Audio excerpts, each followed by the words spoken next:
Welcome to 2 Minutes with TeeJay. This is lesson 4 in mental wealth versus mental health. And today I want to talk about your content strategy. What's that got to do with mental wealth? Well, that's what I thought.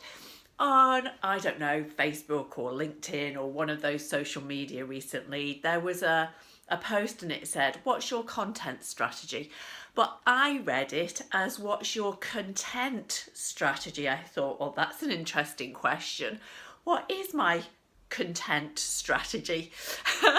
So my misunderstanding or misreading of that line, because he meant content, not content. The English language is like a really odd thing, isn't it? That two words could be pronounced differently and mean completely different things. So I thought, what's my content strategy? How do I know when I'm content? Do I actually know what content really means? So I looked it up in the English dictionary, of course, the English dictionary, and it said content is a state of peaceful happiness, satisfaction or satisfied, being pleased with your situation and not hoping for change or improvement.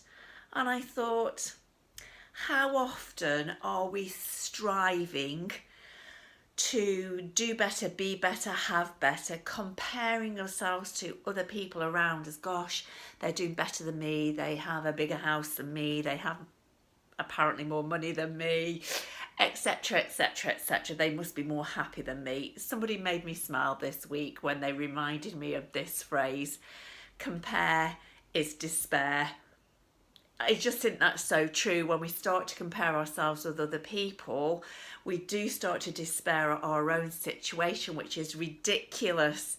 So I wanted to ask you, what are your rules for being content in your life in any moment when you hit that point of compare is despair?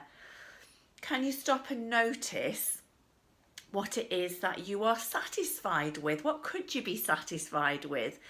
Just even in that moment, to let go and to not want more, to be, I guess we're back to being grateful for what we already have, and just letting go of striving. Gosh, even the thought of that sounds so wonderful. So in order to be contented, I even got my notes here to remind myself what content is. Stop, notice where you are, what you have, what you're doing. How are you making a dink in the world, even in your little world? I bet there's lots of ways if you started to look for them. And allow that feeling in the moment of contentment to just sit with you. You don't want to be content all the time, of course, because then you would never get anything else done. But I think to remember to take a moment to be content is so valuable. So I leave you with this question: what is your content strategy? See you soon for lesson 5. Bye for now.